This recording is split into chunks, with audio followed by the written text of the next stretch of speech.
To find the next contender in our countdown of extreme loudmouths, we travel to a school where you can hardly hear yourself think. Good morning, dear children. Good morning to you. Good morning, dear children. Good morning to you. One study showed that many classrooms in the United States are so noisy, only 75% of what the teacher says can be heard.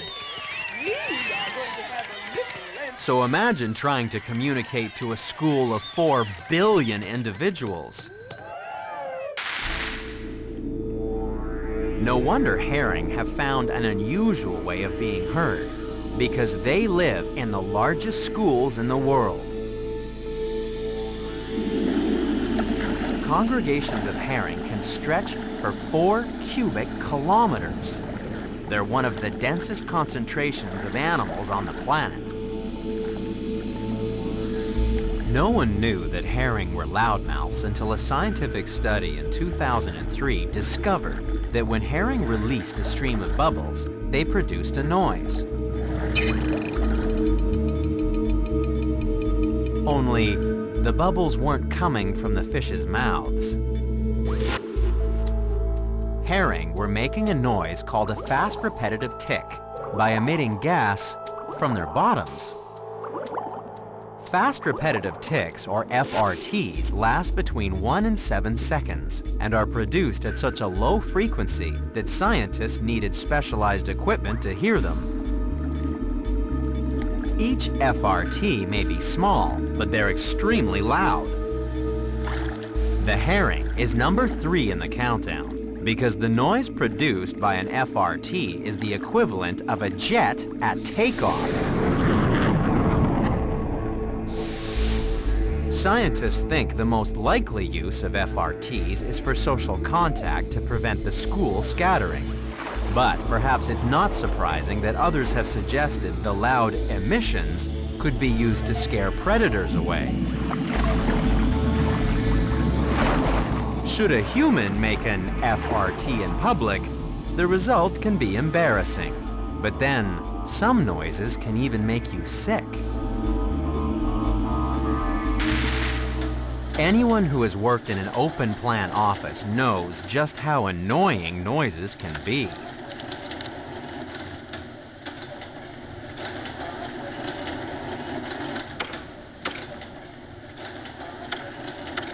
Ricky, this is Jane from Ceramic. I need the electrician here today. It's no wonder that people call in acoustical consultant Martin Schiff from Cerami Associates in New York. He has 3 ways to find out just how annoying your office really is. One of the tests we can do is a sound transmission test. We use this device to generate what's called pink noise, which sounds a lot like static. We amplify it through this loudspeaker and then use a sound level meter to measure the level of noise inside the room.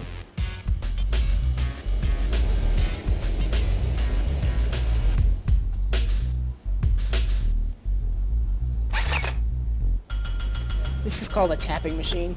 We use it to test how much noise goes through the floor from people walking.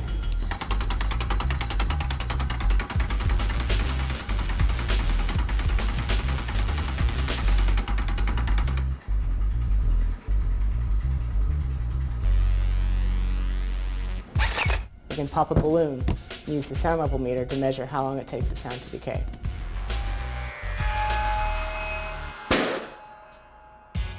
It's Martin's job to provide advice on how to reduce the noise levels in a building, which is important because noisy workplaces have been shown to increase stress that can lead to medical and psychological problems.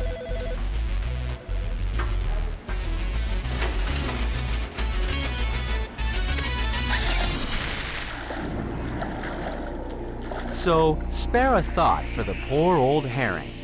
How would you like to live surrounded by 1 billion neighbors that are always FRTing?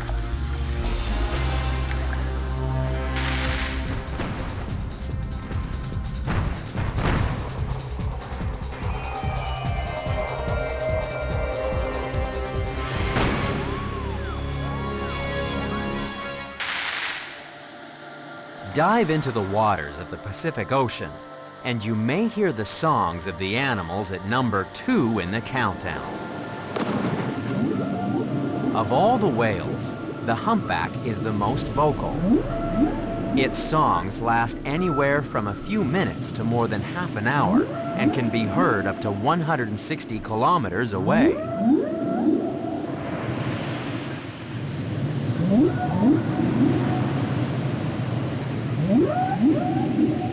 But another whale is such a loudmouth that it can produce a noise to rival a rocket.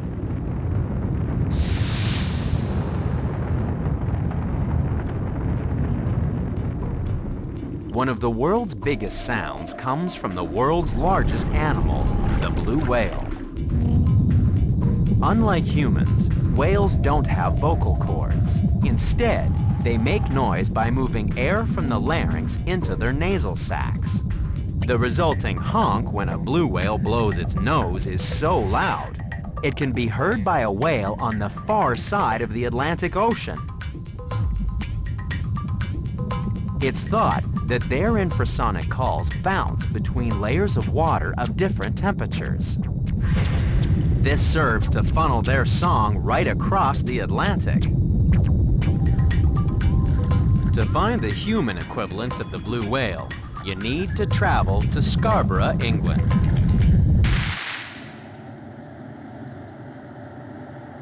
This is a screaming competition.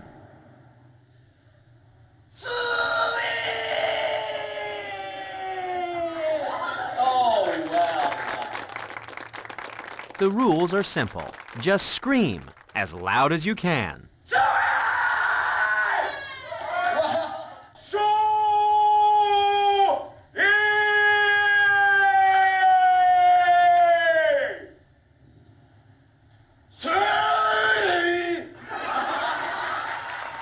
While most of us would be lucky to break 110 decibels, the loudest scream in the world reached 129.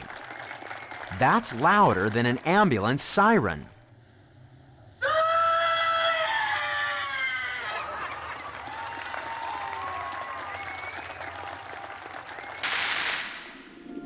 Listening to the world's best human screamers definitely crosses the pain threshold. But there's another whale that can be so loud, it's lethal. The sperm whale hunts using sound.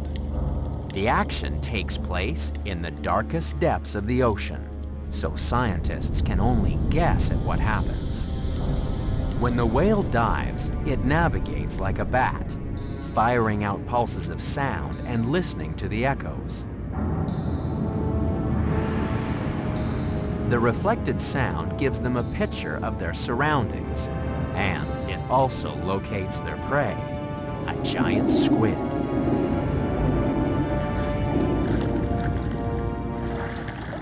Scientists think the sperm whale can focus its sonar into a tight beam.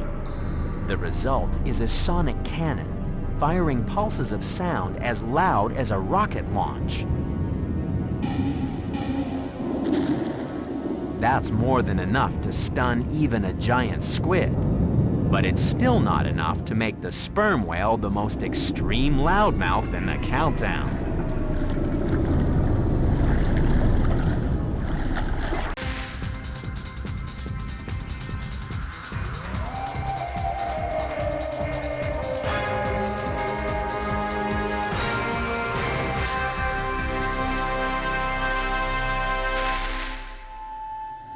The most extreme loudmouth in the countdown may not be an opera singer, but it can break glass using nothing but sound. Every material has a natural frequency at which it vibrates. If you impart enough energy to the glass at its resonant frequency, you can cause the glass to shatter. However, our next contender doesn't smash a champagne flute, but an aquarium. The loudest animal in the countdown is the pistol shrimp. Found in tropical reefs around the world, this shrimp gets its name because it uses that large claw to fire a bullet of sound. It's a sonic boom so loud it can break glass or the protective armor of other shrimps. The concussion is strong enough to kill shrimp and fish 2 meters away.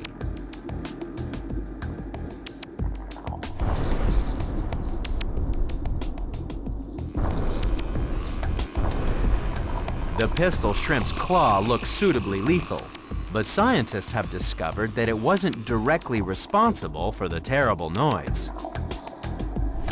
When they took a closer look at the claw, they found that the sound was not generated when the pincers slammed into each other. Instead, when the shrimp closes its claw, it shoots out a jet of water that moves so fast it creates an air bubble in the sea. When the bubble implodes, it creates a massive shock wave. The noise of this tiny explosion is thought to be even louder than sounds generated by a mighty whale. When researchers examined the explosion in the dark, they discovered that the collapsing bubble also emits a tiny flash of light. It only lasts for a few trillionths of a second, but in that time, the temperature inside the bubble must momentarily climb above 4,700 degrees Celsius. The flash from the collapsing bubble is too small for us to see with the naked eye, but the associated sonic boom is more than enough to kill shrimp and break glass. There is one sport that also breaks glass. Drag racers really are ear-splitting loudenboomer. These engines blast out more than 130 decibels. But there's another form of drag racing that's louder, much louder. Welcome to the wonderful world of decibel drag racing. It's very similar to like a street car drag racing, except you don't take off. Contestants race not with engines, but some very high-tech car stereos. The aim is to find out who can make the most noise, even if it means generating sounds that would instantly perforate your eardrum.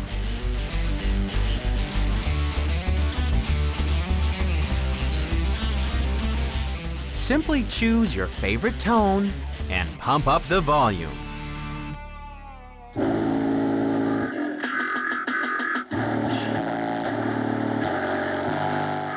In the extreme class, some stereos can blast out more than 170 decibels. But that does require some serious modifications.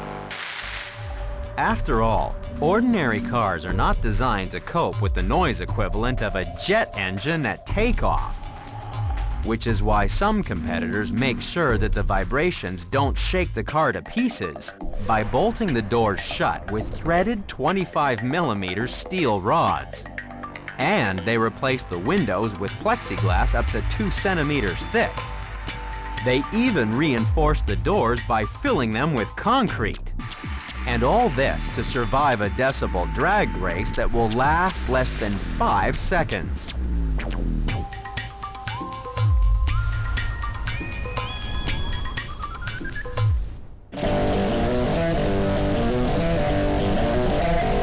In the extreme class, the volume of noise generated by the speakers requires so much power that after only a few seconds, the system burns out.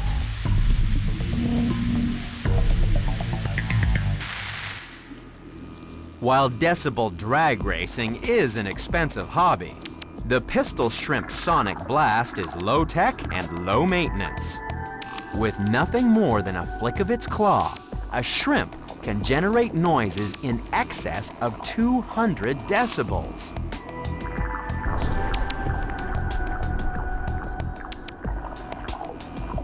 So, it's no wonder that when it comes to making a lot of noise, the pistol shrimp really is the most extreme.